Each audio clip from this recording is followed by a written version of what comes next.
Yeah, and I think part of what Margaret was talking about, the type of activities that are appropriate for children, which is this problem solving and constructing your own learning, that's very difficult to replicate at home. So what's easy for parents to do is help us practice skills.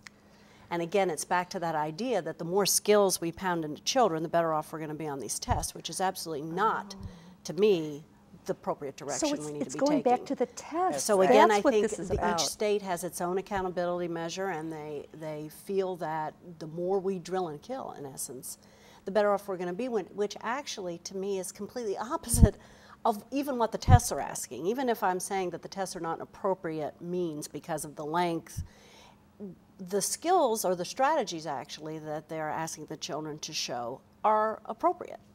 It's just how they do it. And so the more drill and kill that we do with children, the less likely they are to do well on the test because it's not helping them anyway. Drill and kill, isn't that something you already have a phrase? It's a term that we use fairly frequently, isn't it, Margaret? It is, drill and kill. Drill and kill. I had never heard that before, and yes. that is so.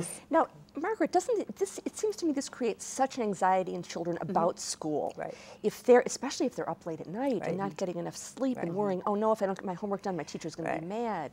I mean, it creates anxiety for children at all levels because in some situations, I don't know how to do the homework.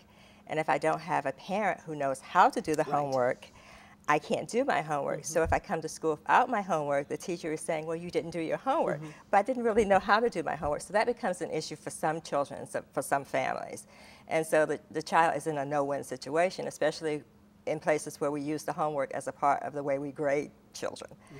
The second piece is that I believe that if we did homework, and this may sound crazy, but I believe that if teachers said to children, you know, at the end of the day, if you go home and you read your favorite story, that would be enough homework for any child, if you ask me. Or if you go home at the end of the day and either with your mom or your dad or your brothers and sisters, create something and bring that back to school and, you know, talk about how that relates to whatever's going on in school. To me, that would be enough homework because basically you're connecting the school with the home and the child is doing something that makes sense to them. And I think that as children got older, they would choose things that would be based on where they are developmentally or something that happened in school that was really interesting. I know, and I know children who would, you know, do science experiments around floating, sinking, those kinds of things. And I know that when they would go home with their parents, they would want to do that over and over and over again. And it would seem to me that would be appropriate homework. The other thing is I think that interferes a lot with family life. For children having time with their parents at the end of the day, because we live in a society now where parents work and where parents spend time doing other things. So at the end of the day, when you get home and you have to fix supper and you have to get kids ready, then if you have 3 hours of homework or even 1 hour of homework and you have more than one child, that really It's very difficult. It cuts into the time that you might want to enjoy your child. Right, because what's being set, parents are being set up to have a stressful time with their child. Right, exactly. Exactly. Exactly. It becomes one of those times where do your homework, do your homework. And right, or the child's upset because they can't figure it out, and the parent feels like, wait a minute, I can't do this for you. Right. And and so the time that you should be enjoying your child, you are really it becomes a battle. It is a battle. Do you have parents complaining about this, Joan? Sometimes. Each grade level does homework a little bit differently. We ask everybody to read for a half hour, so along the lines of, you know, setting aside some family time where the reading is done, whether it's done together with the younger children or the older child reads a chapter book or whatever. We like them to read every night, but there are some that have some specific homeworks, answering questions in social studies, and there are some parents who are concerned because everybody's lives are so busy. And I think we really need to think about that, and I think you're absolutely right. We want families to have a positive experience with school. Some families haven't because of their own education, and the more we force these kinds of things on them, it strains the relationship with the school and then within the family. And I think we have, as educators, we need to always remember that family time now is precious. And probably if we're doing our job efficiently at school, at least at I'm speaking now to the elementary level, probably most of the work we need to do can be done during the school day. Go Go ahead, I Margaret. was just going to say, when I was a first grade teacher, I mean, there are a couple of examples that really hit home because it was my first year teaching, and you know, I'm really gung-ho, and this was a long time ago, but I remember two things that really impacted the way I thought about homework. The first one was I had this little boy who would bring his homework, and it would be folded. He would just have one sheet to do, but it would be folded up in a little ball like this, and it was dirty. And I would look at it, and I would take it, you know, but with reservations. And one day I got to go to his house, and he lived over a storefront, and there was a bed there, and there's like one light and a refrigerator, and that was all they had in the house.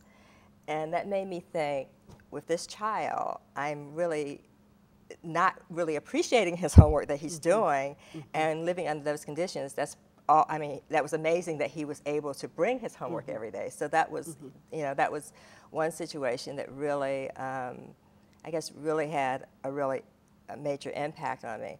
And I think the other impact was that a student had to do math, and this was first grade again. And I had sent one sheet home. We had done it in class, and the parent wasn't able to do it. And actually, the parent had done it wrong because it was one of these 4 plus blank is equal to 10. And the parent had added the 4 plus the 10 to get the answer that went in the box. And it made me, at that point, it was like, not unless I'm absolutely sure that every child understands everything that we're doing in this classroom, I shouldn't send the homework home. Because I said to the child, you know, and I wasn't being very responsive or very empathic. I said, well, you should have gotten your mom to help you with the homework. And he said she did. And you know, it was one of those situations. And then what's the message to the child? Exactly, and that was my first year teaching, and so that changed a lot of the way that I thought about homework and lots of things about children. So, Joan, very quickly, what direction should we be headed in now? As far as our teaching and learning? And the pressure on kids. I mean, what needs to be done? I think that we have to be realistic in our expectations. And yes, we all have accountability measures, and they're very important. I think if we look closely at those accountability measures, all they're asking us to do is be good teachers. Teach critical thinking, teach problem solving, teaching what we have always referred to as lifelong learning skills. And the more we try to, as I said, drill and kill or tell children, they're not understanding that anyway. It's not helping with the test. It's never been a good practice. We need to look at best practice. I still think even with the accountability measures, we still can do what we know works well in education.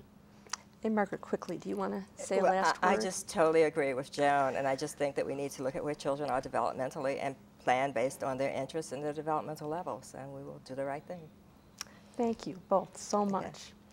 Thanks to Margaret King and Joan Linscott for talking to us about the pressures faced by children in grade school. For upcoming episodes, viewer feedback, and links to important information on health, log on to our website at the address that appears on your screen. Health Vision is a production of the WOUB Center for Public Media.